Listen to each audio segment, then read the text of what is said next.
할렐루야, 반갑습니다. 우리 하나님 말씀 먼저 보고 또 우리 스스로 축복하고 정의님을 축복했으면 좋겠는데요. 오늘 하나님 말씀은 사도행전 1장 1절부터 3절까지 말씀이에요. 3절밖에 안 되기 때문에 저와 여러분이 한 목소리로 합독해서 읽겠습니다. 데오빌로여, 내가 먼저 쓴 글에는 무릇 예수께서 행하시며 가르치시기를 시작하신부터 그가 택하신 사도들에게 성령으로 명령하시고 승천하신 날까지의 일을 기록하였노라. 그가 고난 받으신 후에 또한 그들에게 확실한 많은 증거로 친히 살아계심을 나타내사 40일 동안 그들에게 보이시며 하나님 나라의 일을 말씀하시니라. 아멘.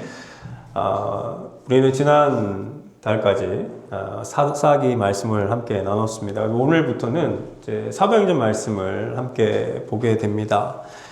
여러분, 사도행전은 우리가 잘 아는 것처럼 이렇게 누가가 쓴 책입니다. 그죠? 그리고 누가가 어떤 사람인지 여러분 잘 아시잖아요. 누가는 어떤 사람이죠? 네, 의사이면서 역사가입니다. 그리고 누가는 누가복음을 기록한 사람이죠. 근데 특별히 우리가 이 사도행전을 바라볼 때 놓치지 말아야 될 부분은 뭐냐면요. 사도행전이라는 타이틀을 통해서 우리는 뭘 생각하냐면 우리 머릿속에 떠오르는 단어가 사도이죠. 그죠? 사도행전이잖아요. 타이틀이 사도행전이기 때문에 그래요. 그러니까 사도에 집중하게 됩니다.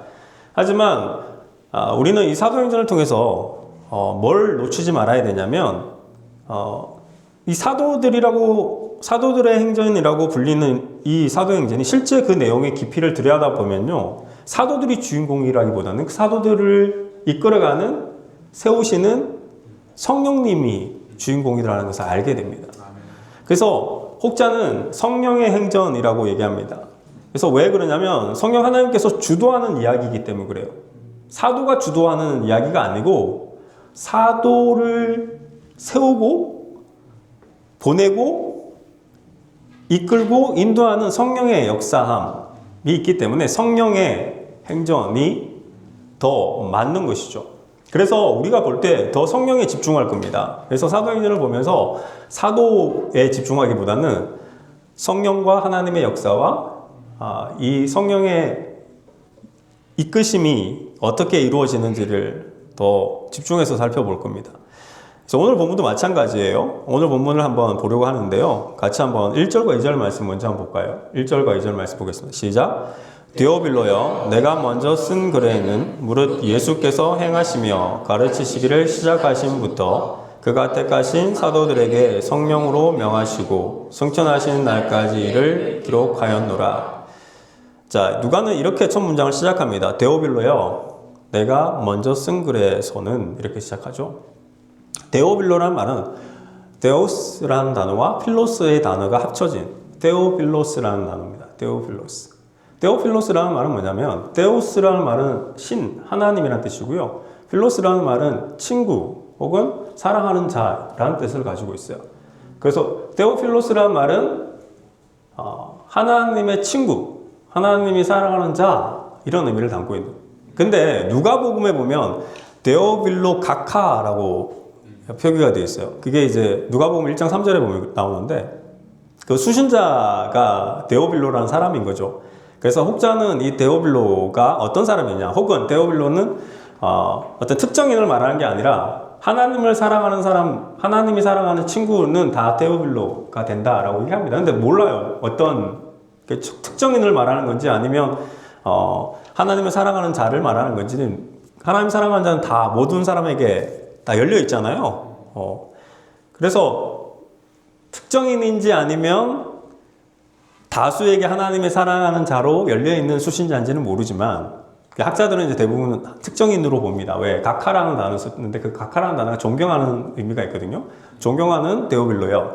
그러니까 아마도 학자들의 입장에서 볼 때는 누가를 후원해준 사람이었을 것으로 이제 추정합니다. 근데 그것은 중요하지 않다고 생각해요. 뭐냐면 중요한 것은 이 데오빌로가 하나님의 친구, 하나님이 사랑하는 자 누구나 될 수 있는 거기 때문에 그래요. 그리고 실제 데오빌로라는 이름이 그 당시 굉장히 흔한 이름이었어요. 그러니까 우리에게도 적용할 수 있는 거죠. 여러분이 하나님의 친구입니까? 하나님이 사랑하는 자입니까? 그러면 우리가 이 수신자가 될 수 있는 것이죠. 그리고 내가 먼저 쓴 글이라고 했잖아요. 그러면 앞에 쓴 글이 있을 거 아니에요. 그 글은 무엇을 말하는 것이, 무엇을 지칭하는 거죠? 누가복음을 말하는 거죠. 근데 여기서 글이라고 번역되어 있는 단어가 로고스라는 단어가 번역됐어요. 로고스는 뭘로 번역 주로 됩니까? 말씀으로 번역이 되잖아요. 그죠? 근데 이때 글로 번역되는 로고스는 단순한 문서나 기록을 의미하는 표현이 아니에요. 사건의 의미가 담겨 있고 서사적 개념으로 누가가 지금 단순히 사실을 나열해서 기록한 것이 아니고 하나님의 구속사를 기록했다라는 거예요. 그리고 특별히 중요한 것은 뭐냐면 요한복음에서 로고스는 누굴 말합니까? 태초에 말씀이 계시니라 라고 했던 게 로고스예요. 그 말씀이. 그 말씀 누구시죠? 예수 그리스도세요. 예수 그리스도께서 말씀이신 예수님이 이 땅에 오셔서 행하시고 가르치시고 이루어 가신 그 모든 행적들이 로고스로 기록되었다라는 거예요. 그러니까 로고스로 오신 예수님이, 말씀으로 오신 예수님이 말씀으로 기록되었던 것이죠. 그 글에는 예수님의 행하심과 가르치심 당연히 담겨 있을 수밖에 없죠. 그렇지 않습니까? 예수님의 말씀과 가르침이 담겨져 있지 않은 것은 로고스가 아닌 거죠. 그러니까 단순한 글이 아니라고요, 이 글은. 예수님의 말씀과 행하심이 기록되어 있는 말씀이다라는 거예요. 자, 그리고 2절에 보니까 그가 택하신 사도들에게 되는데 중요한 게 뭐냐면 그가 택했다라는 겁니다, 여러분. 저와 여러분들이요, 자발적으로 여기 나온 것 같지만 그렇지 않아요. 그리고 여전히 여러분 가운데는 예수님을 만나지 못한 사람도 있어요. 그러니까 선택받지 못했다라는 것은 우리 입장에서 볼 때는 되게 나는 내가 선택받아서 온 줄 알았는데? 라고 생각할 수 있는데 실제로는 예수 그리스도의 택하심이 있지 않으면요, 예수님을 인격적으로 만날 수가 없어요. 우리가 다음 주에 4절과 5절을 통해서 조금 더 디테일하게 그 부분을 좀 나눌 거지만 택하신 사도들, 택하심을 받은 자라는 것은 되게 중요합니다. 그 이유는 뭐냐면 하나님의 주권과 연결되기 때문이에요. 그리고 또 하나가 뭐냐면 예수님 당시에는 스승과 제자의 시스템이 지금 같은 시스템이 아니었잖아요. 예전에는 랍비가 있었고 랍비를 내가 찾아가는 시스템이었단 말이에요. 그러니까 내가 어떤 유명한 랍비가 있으면 그 랍비를 내가 찾아가서 그 랍비에게 테스트를 받고 그 밑에서 도제 시스템을 통해서 배웠어요. 근데 예수님은 어떻게 하셨어요? 제자들이 예수님을 찾아간 게 아니라 예수님이 제자들을 찾아가는. 그래서 예수님이 선택하시고 택하시는 거예요. 그러니까 여러분이나 저나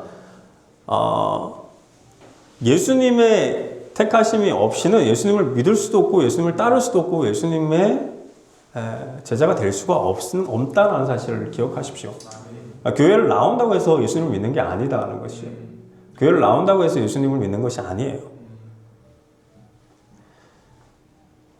그래서 택하신 사도들에게 무엇으로 명하셨다는 거예요? 성령으로 명하셨다는 거예요. 여기 너무 놀랍지 않아요, 여러분? 예수님이 왜 굳이 성령이 필요합니까? 성령이 필요하지 않을 수 있잖아요. 그분이 하나님이신데. 그렇지 않아요? 근데 왜 예수님께서는 성령으로 명하셨다라고 얘기하는 거예요? 왜 성령으로 명하셨다는 거예요? 여러분, 예수님 하나님 맞으십니까? 안 맞으십니까? 예, 예수님 하나님 맞으세요. 근데 여러분 잘 보세요. 예수님의 공생애는 언제 시작됩니까? 예수님의 공생애는 그 시작점이 언제예요? 세례를 받음으로 시작돼요. 근데 그 세례를 받을 때 반드시 뭐가 임하셨습니까? 성령님이 임하셨어요. 그 전까지 성령이 임하는 그 세례 전까지는 예수님의 생애를 다루지 않아요. 물론 마태와 누가복음에서는 예수님의 탄생기를 다루지만 예수님의 공생애를 공생애만 다루는 것이 바로 마가와 요한복음이잖아요. 그 이유가 뭐예요? 성령의 역사함이 있고 나서부터 예수님의 사역이 실제로 하나님의 아들이자 메시아의 사역이기 때문에 그래요. 그래서 예수님께서는 누가복음에 좀 더 디테일하게 나오는데 누가복음 3장에서 세례를 받으시고 4장에 넘어가면요, 성령 충만한 가운데서 시험을 받으시고, 그리고 시험 끝에 우리가 오늘 제가 올려놓은 한번 봅시다. 누가복음. 자, 안 보이네요, 글씨가. 보이세요? 잘 보이세요? 예, 누가복음 4장 16절부터 19절 말씀 한번 봅시다. 같이 한번 읽겠습니다. 시작. 예수께서 그 잘하신 곳 나사렛에 이르사 안식일에 늘 하시는 대로 회당에 들어가서 성경을 읽으시려고 하시매 선지자 이사야의 글을 드리거늘 책을 펴서 이렇게 기록된 들을 찾으시는 곳 주의 성령이 내게 임하셨으니 이는 가난한 자에게 복음을 전하게 하시려고 내게 기름을 부으시고 나를 보내사 포로된 자에게 자유를 눈먼 자에게 다시 보게 함을 전파하며 눌린 자를 자유롭게 하고 주의 은혜의 해를 전파하게 하였더라. 이것이 어디에 나오냐면 그 다음 보시면 이게 바로 이사야 61장 1절부터 3절까지 나와요. 근데 제가 이 글씨체로 했는데 앞에 있는 글씨가 차이가 너무 많이 나는데 여하튼 이 여호와의 영, 성령이 임하심으로 예수님의 사역이 시작되는 거예요.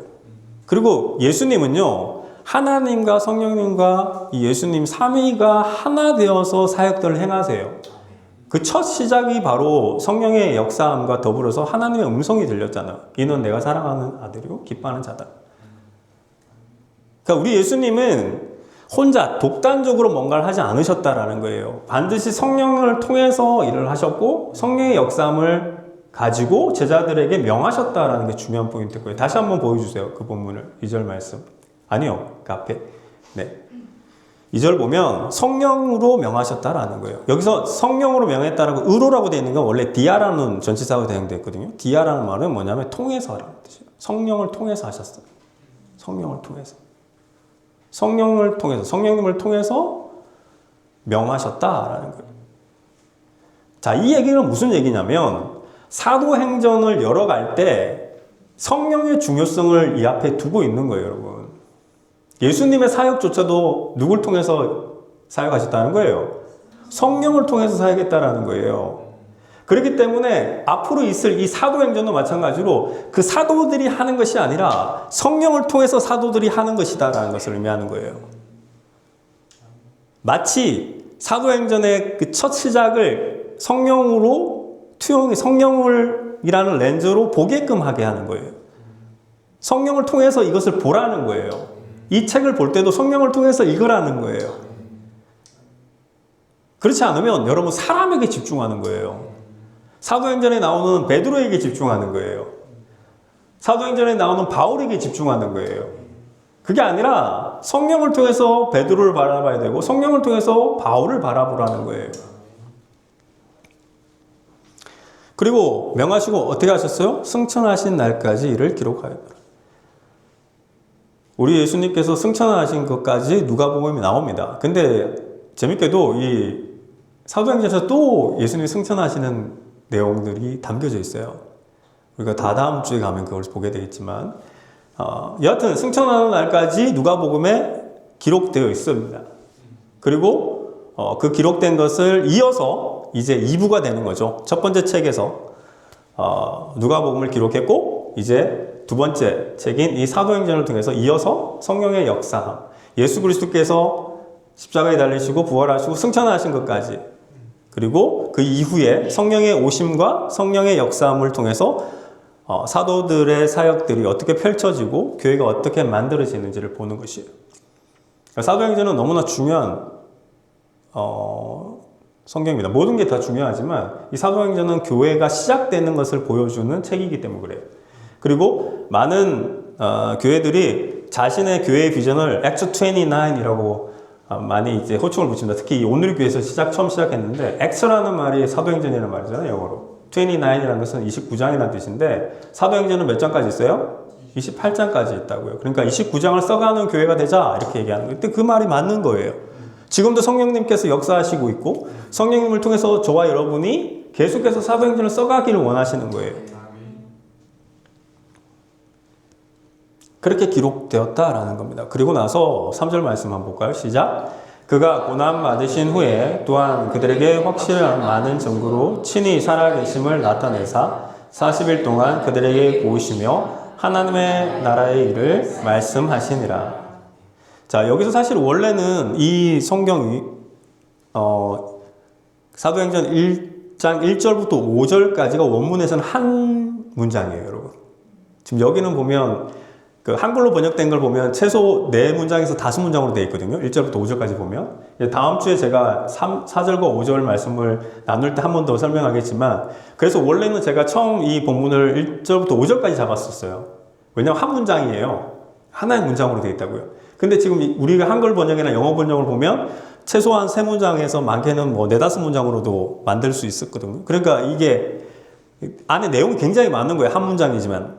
그래서 제가 아무리 생각해봐도 분산될 것 같더라고요. 그래서 오늘 핵심적인 부분들이 사실은 하나님 나라에 대한 부분이에요. 성령과 하나님 나라인데 이 성령과 하나님 나라에 대한 부분을 좀 집중해서 다루고 다음 주에 세례에 대한 부분을 나눌 겁니다. 그래서 여러분들이 요한의 세례가 도대체 뭔가 그리고 성령의 세례가 뭔가를 배울 거예요. 그래서 오늘은 성령님 그리고 하나님 나라에 대해서 조금 더 집중해서 보려고 합니다. 이 사도행전은 성령의 행전이다. 왜? 성령을 통해서 이루어졌기 때문에. 성령께서 세우시고 성령께서 이끄시고 성령께서 완성하시기 때문에 그래요. 자, 그래서 3절에 보니까 예수님께서 어떻게 하셨어요? 고난을 받으셨어요. 그죠? 그 고난은 무슨 고난이죠? 네, 십자가의 고난입니다. 그 후에 어떻게 됐어요?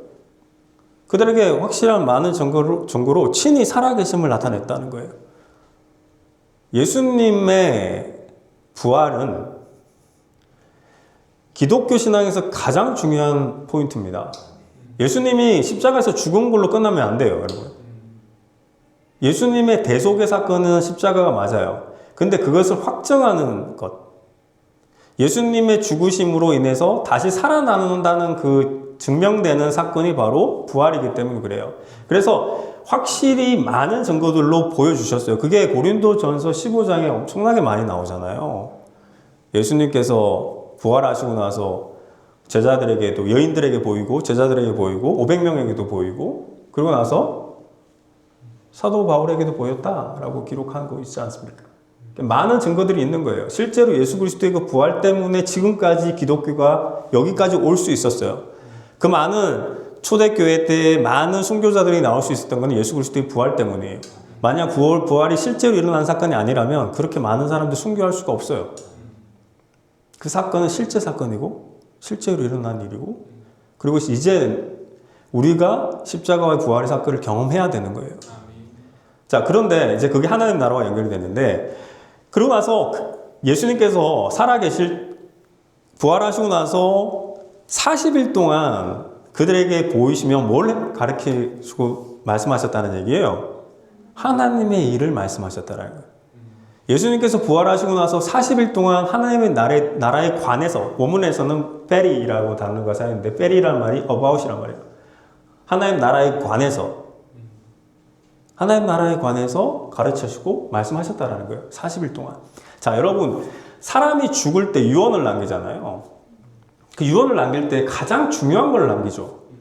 그렇지 않습니까? 여러분이 나중에 임종의 시간이 됐을 때 여러분 자녀들이 여러분 앞에 있다고 생각해 봅시다. 지금 한 상상을 해보세요. 그럼 여러분 무슨 말을 할 것 같아요? 여러분 이런 얘기를 하겠어요? 돈 많이 벌어라. 혹은 높은 데까지 올라가서 승진해라. 혹은 정말 많은 경험들을 해봐라. 뭐 이런 여러 가지 얘기를 할 수 있겠지만 그런 것보다는 정말 중요한 얘기를 하지 않겠어요? 정말 필요한 얘기. 내가 가장 가치 있다고 생각했던 얘기 하지 않겠어요? 여러분 같으면 무슨 얘기를 하겠어요? 예수 잘 믿으라 밖에 할 게 없잖아요, 사실. 뭐가 있겠어요, 여러분? 여러분 자녀들에게 돈을 주시겠어요? 여러분 자녀에게 뭘 주시겠습니까? 유산을 줄 때. 그 돈이라는 것은 사라지는 것이잖아요. 명예도 마찬가지입니다. 나에게 가장 소중한 가치가 최종의 임종 순간에 자녀에게 해줄 수 있는 것이 무엇인지를 얘기할 거라고요. 예수님이 가장 중요하게 생각한 건 뭐라고요? 하나님의 나라인 거예요. 그래서 하나님 나라가 가장 중요하다는 거예요. 그럼 하나님 나라가 도대체 무엇이라는 말입니까? 우리 하나님 나라라는 말을 많이 들어요. 천국이라는 얘기를 많이 들어요. 그럼 하나님 나라가 무엇입니까? 하나님 나라는 바실레아 투 데우라는 단어인데, 바실레이아라는 말은 왕국이라는 뜻이에요. 원래 왕국. 그래서 하늘의 왕국 이렇게 표현할 수가 있겠죠. 근데 이 왕국이라는 것은 통치의 개념이 포함되어 있어요. 그 장소, 토포스, 어떤 우리가 죽고 나면 가는 그 장소를 말하는 게 아니에요. 통치가 임하는 곳, 하나님의 통치가 있는 곳을 하나님의 나라라고 표현해요. 그래서 단 한 번도 우리 예수님이 하나님의 나라를 장소적 개념으로 설명해 온 적이 없어요, 여러분. 우리 예수님께서 비유로 설명하잖아요, 하나님 나라를. 뭘로 얘기합니까? 씨 뿌리는 자의 비유로 말하고, 하나님 나라를. 또 뭐합니까? 겨자씨의 비유로 얘기하고, 누룩의 비유로 얘기하고, 또 무슨 비유로 얘기하죠? 밭에 감추어진 보화의 비유로 얘기합니다. 그것이 다 무슨 의미입니까? 왜 씨 뿌리는 자의 비유가 천국 하나님 나라에 대한 비유입니까? 하나님 나라는 하나님 말씀이 떨어지는 곳이 하나님 나라이기 때문에 그래요. 그 씨는 뭐예요? 하나님 말씀이라고 그랬잖아요. 하나님 말씀이 통치이기 때문에 그래요. 하나님 말씀을 통해서 우리는 하나님 통치를 받기 때문에 하나님 말씀이 떨어지는 곳이 바로 하나님 나라인 거예요. 그럼 감추어진 보화는 뭐예요? 그 가치가 엄청나다라는 거예요, 여러분. 여러분의 모든 것을 팔아서라도 그 감추어진 보화, 그 밭을 사는 거예요. 왜? 그 가치가 너무나 소중하고 너무나 크기 때문에. 그 어떤 것보다. 그러면 겨자씨의 비유는 뭐예요? 보이지 않고 작지만 이 작은 것이 확장성이 있다라는 거예요. 하나님 나라는 그렇다라는 거예요. 보이지 않아요. 왜? 성령이 역사하는 게 하나님 나라거든요. 나중에 우리가 확인하겠지만. 안 보여요. 하지만 성령이 역사하면 그 사람이 바뀌어요. 그럼 그게 영향력이 생긴단 말이에요. 한번 찾아볼까요? 먼저 누가복음만 봅시다. 17장 21절 말씀 저 같이 읽겠습니다. 시작. 또 여기 있다 저기 있다고 못하리니 하나님의 나라는 너희 안에 있느니라. 하나님 나라는 여기 있다 저기 있다 얘기하지, 그런 장소로 개념으로 얘기하지 않았단 말이에요. 한 번도. 하나님 나라는 어디 있다고요? 너희 안에 있어. 근데 여기서 두 가지의 의미가 있어요. 각 개인의 너희 안이라는 의미도 있고요. 또 하나가 뭐냐면 너희들 가운데 있다 이런 말도 돼요. 공동체적인 의미도 있고요. 또 각 사람의 의미가 있어요. 그럼 하나님 나라가 너희 안에 있어 라고 얘기했다고요. 그리고 그럼 그 안에, 나의 안에 있는 게 뭐냐고요? 그거 보자고요. 뭐가 있는지. 로마서 14장 17절 말씀 봅시다. 시작. 하나님의 나라는 먹는 것과 마시는 것이 아니요 오직 성령 안에 있는 의와 평강과 희락이다. 하나님 나라는 오직 성령 안에 있는 의와 평강과 희락이라는 거예요. 하나님 나라는 성령이다라는 얘기예요. 그걸 더 명확하게 보여주는 게 그 다음에 나와 있어요. 봅시다. 고린도전서 3장 16절 시작. 너희는 너희 하나님의 성전인 것과 하나님의 성령이 너희 안에 계시는 것을 알지 못하느냐. 너희 안에 있는 것이 하나님 나라라 그랬어요. 그죠? 너희 안에 있는 것이 하나님 나라인데 너희가 하나님의 성전인 것과 하나님의 성령이 너희 안에 있는 것을 모르냐 이렇게 얘기했다고. 그럼 너희 안에 뭐가 있어야 하나님 나라가 있다는 얘기예요? 성령이 없으면 하나님 나라가 있는 게 아니에요, 여러분. 하나님 나라는 장소적 개념으로 얘기하지 않았어요. 한 번도 하나님께서, 우리 예수님께서는. 우리가 죽고 가면 그곳에는 메르세디스 벤츠 S클래스를 타고 다니고 롯데타워에 있는 가장 높은 펜트하우스에 살고 이런 얘기를 하지 않았단 말이에요, 여러분. 황금으로 둘러쳐 있고 막 화려한 그런 어떤 그런 장소, 우리가 생각하고 있는 오랄 비치가 있고 그런 곳을 말하는 것이 아니에요, 여러분. 천국은 그렇게 얘기한 적이 없다고요. 하나님의 나라는 성령이 있냐 없냐, 내가 어느 곳에 가느냐가 아니에요. 어떤 장소가 아니란 말이에요. 어떤 위치가 아니에요. 내가 하이닉스를 들어가는 게 천국 가는 게 아니라고요. 내가 뭐 서울대 가는 게 천국 가는 게 아니라고요. 성령이 내 안에 있어야 돼요. 성령이 계시면 그곳이 천국인 거예요. 그래서 하나님 나라에 대해서 계속해서 우리 예수님께서 말씀하시는 거예요. 그래서 결국은 천국의 확장이 되는 이야기가 뭐예요? 그게 사도행전이라고요. 천국의 확장이 되는 거, 하나님 나라가 확장되는 거, 성령의 역사함을 통해서 한 사람 한 사람이 하나님 나라가 되고 그 나라가 확장성을 가지고 점점점 이르게 돼서 지금 이 자리까지 있는 거예요, 여러분. 그래서 하나님 나라는 저와 여러분이에요. 사도 바울이 얘기한 것처럼 너희가 성전인 것과 너희 안에 성령이 거하는 것을 모르냐. 예수님 말씀하신 것처럼 천국은 여기 있다 저기 있다가 아니라 너희 안에 있다. 그 천국의 하나님 나라의 확장이 바로 사도행전이란 말이에요. 그래서 성령의 행전인 것이고 성령의 역사함이 바로 이 사도행전의 핵심이 되는 거예요. 그래서 오늘 본문을 통해서 왜 예수님께서 40일 동안 하나님 나라에 대해서 말씀하셨을까? 그 이유는 단 한 가지예요. 하나님 나라가 가장 가치 있기 때문이에요. 나의 모든 것을 팔아서라도 그 밭을 사는 그 가치가 있기 때문에, 그 정도만큼 소중하기 때문에. 그러니까 하나님 나라를 경험하면요, 사람이 바뀝니다, 여러분. 그래서 예수님 만나야 되는 거예요. 예수님 만나야 하나님 나라를 경험하게 돼요. 그 통참을 경험하게 돼요. 그래야 나의 생각과 나의 관점과 나의 시선과 나의 방향성이 바뀐다고요. 말씀을 이제 마무리하려고 합니다. 1절부터 3절까지 말씀을 우리는 살펴봤습니다. 우리 예수님이 이 땅에 오셔서 하신 것은 가르치시는 것이었어요. 그리고 그 행하시는 것들은 다 하나님 나라를 보여주시기 위함이에요. 하나님 나라의 모습을 보여주기 위해서 그분이 행하시고 가르치셨다라는 거예요. 그뿐만 아니라 부활하시고 나서도 하나님께서, 우리 예수 그리스도께서는 하나님 나라에 대해서 가르치시고 보여주셨다라는 거예요.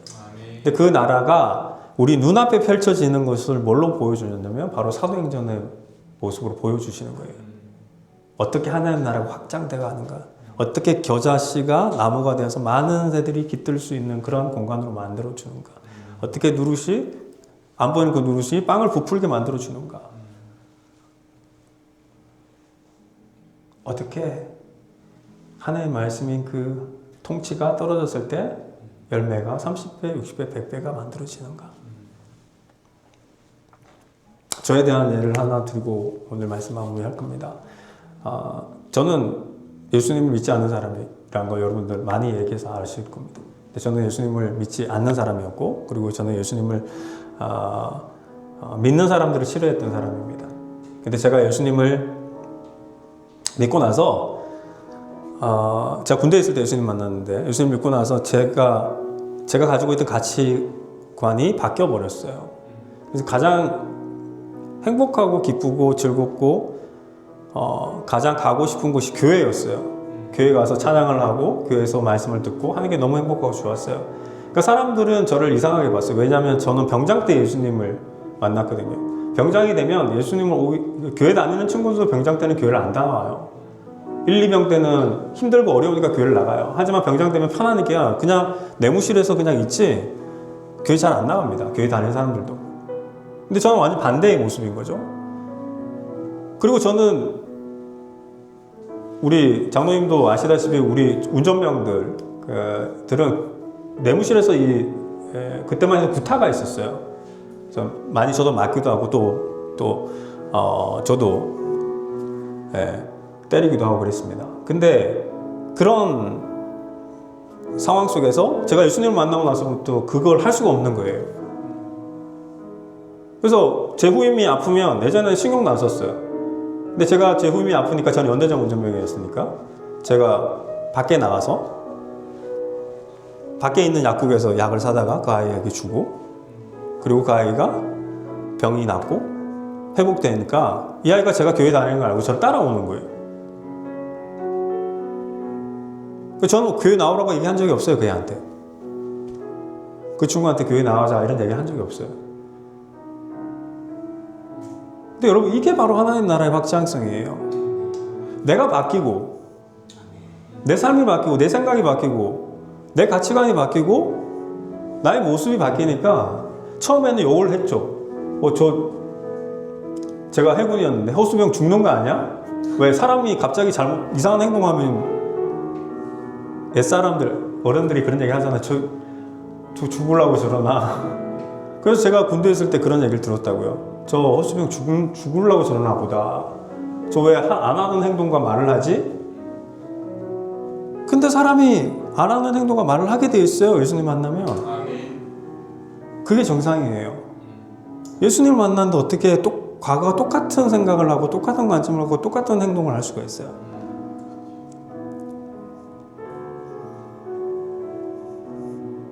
천국이 그렇게 확장돼 가는 거예요. 사도행전의 이야기 그 얘기예요. 예수님을 따르는 제자들을 학대했던 그 바울이 다메섹에서 바뀌어 버렸잖아요. 그리고 어떻게 됐어요? 그 전에 사울의 모습이 아니잖아요. 그게 하나님 나라의 확장되는 모습을 보여주는 거예요, 여러분. 근데 저나 바울이나 우리의 행위와 우리의 노력과 우리의 열심과 우리의 결심으로 된 거예요? 아니잖아요. 하나님 주신 그 은혜잖아요. 은혜 받고 사랑받고 그 은혜와 사랑이 내 안에 있으니까 그 사랑을 받았으니까 은혜를 누렸으니까 그게 흘러가는 거잖아요. 그게 무슨 자랑거리가 돼요? 여러분 천국 가서 바울 만났을 때 바울에게 이렇게 얘기하면 바울 분명히 이렇게 대답할 거예요. 바울 선생님 어떻게 그렇게 대단하십니까? 목숨을 걸고 매를 수백 번 맞고 배가 파손되고 죽을 고비를 몇 번 넘기고 수많은 일을 발이 부르트도록 전도하고 선교했던 바울 선생님 참 대단합니다. 그럼 바울이 뭐라고 이야기할까요? 나는 한 게 없습니다. 성령께서 하셨습니다. 성령께서 나를 셨고 성령께서 나를 이끄셨고 성령께서 나를 보내셨고 성령께서 이루셨습니다. 만약 그런 고백이 아니면 천국에 있을 수가 없어요, 여러분. 천국은 여러분의 행위로 가는 곳이 아니에요. 천국은 내 노력으로 가는 곳이 아니에요. 내 열심으로 가는 곳이 아니에요. 천국은 그냥 하나님께 받은 은혜로 가는 곳이에요. 그 이야기가 바로 사도행전 이야기인 거예요. 그래서 여러분은 이 사도행전을 통해서 사람을 바라보지 마십시오. 사도행전을 통해서 하나님의 일하심을 보십시오. 성령의 역사하심을 보십시오. 오늘도 마찬가지예요. 여러분의 결단과 결심으로 되는 게 아니에요, 여러분. 그냥 하나님 저에게 은혜를 주십시오. 저에게 긍휼을 주십시오. 저를 불쌍히 여겨주십시오. 저 가운데 성령님이 역사해 주십시오. 그래서 성령의 역사함으로 내가 변하기 원합니다. 성령의 인도함으로 내가 나가기 원합니다. 그런 제가 되게 해주십시오. 그런 기도하기 원합니다. 기도합시다.